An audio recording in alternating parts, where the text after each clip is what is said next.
At Price Chopper, we're always chopping prices.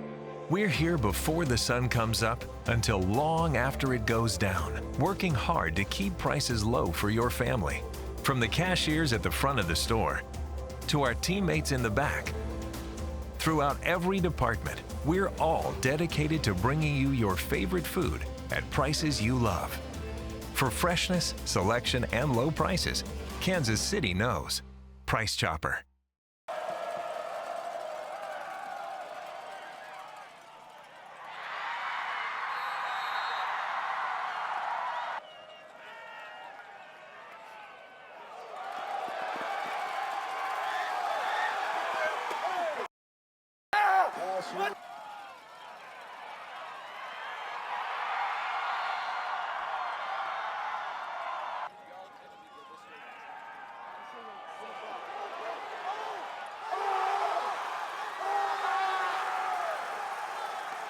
From Hanson's pass, complete to number 5, Jack Bickelmeyer.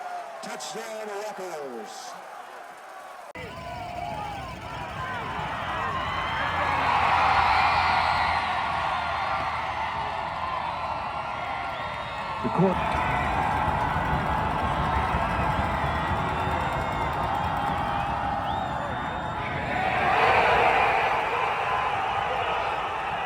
And after number 7, Aiden Warren, touchdown, Rockhurst.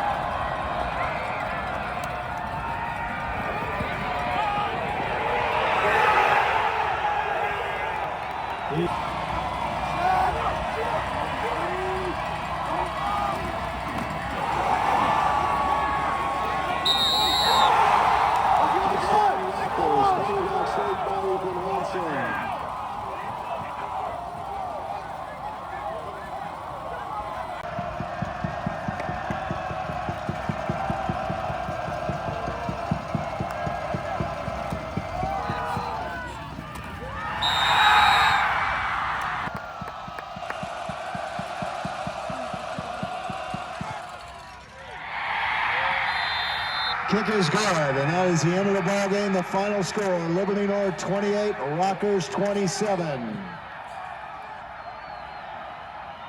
Week 3, a lot has changed since then.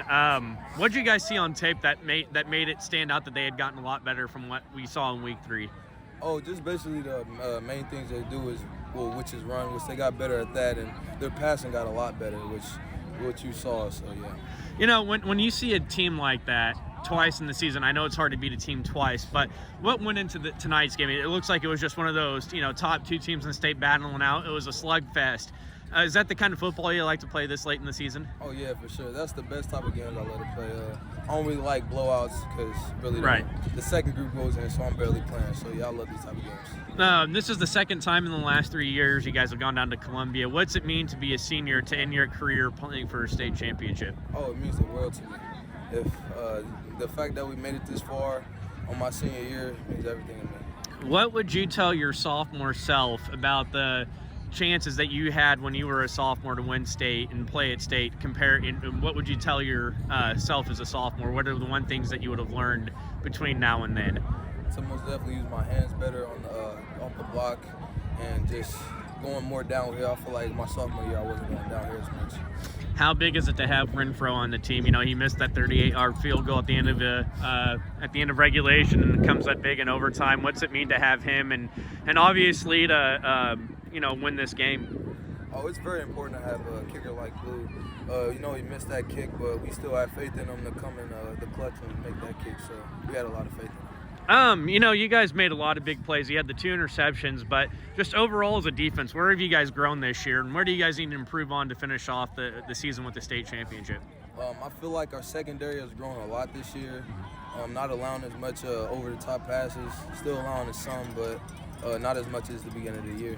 All right, thank you. Yes, sir, no problem. 35-7.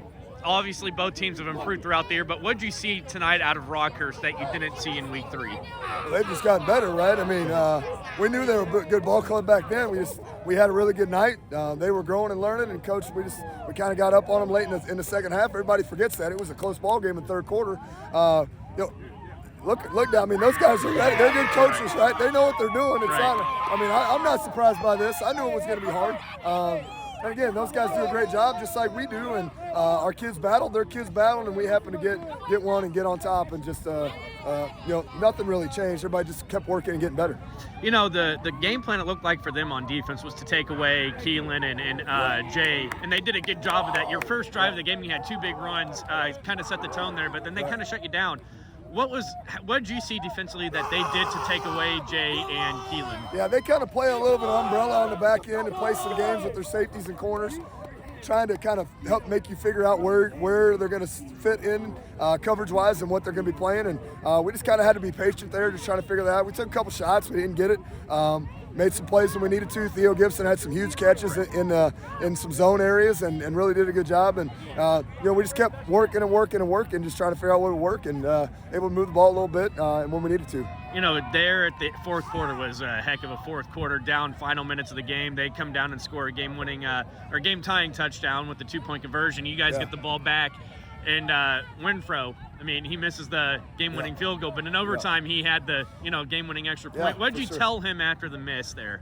Just that, hey, keep your head up. We're going to need you again, because I knew we would. We knew we were going to need him again. He's going to have to knock an extra point down or knock a field goal down, and that's the same thing I tell all our kids. When they make a mistake, we're just you got to pick your head up and keep going. We're going to have to fight adversity a little bit and be ready to make a play and help your team. What are you thinking at that point when you go into overtime? It's anybody's game. What's going through your head as a coach at that point? Just reset, get these guys ready to go, and that's kind of what we did. We told them before we came out it was going to be a hard game. It was going to be a battle, and we're going to have to fight.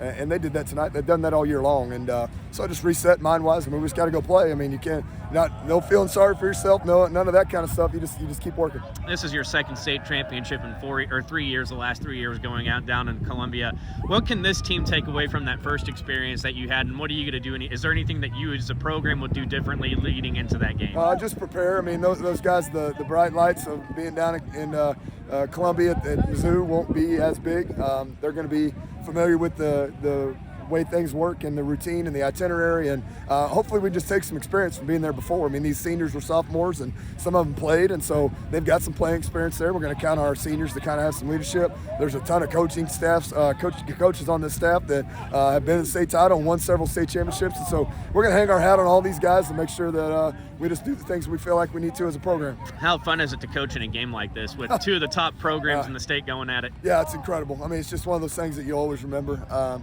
But again, it's about the kids. We're so excited for them. It's a heart stopper, right? Every turn, and it'll be one for the record books, that's for sure. And not many coaches can say they've gotten to beat Kelly Donahoe twice in the same season. Yeah, what does that mean to you? I know you look up to him, but I do. I've been on plenty of staffs where she kicked my rear end, so I don't really look at it that way. It's an honor to coach against those guys. They're incredible guys that have been great to me, and they're great for football in Kansas City, and they obviously continue to do a great job. Have you ever played a playoff game and that went to overtime like this? No, the field, was that your first? Yeah, this is my first overtime playoff game. I haven't. I don't recall one anyway. I might have in my 20 years, but I don't recall one like this. All right, thank you, Coach. Hey, thank you.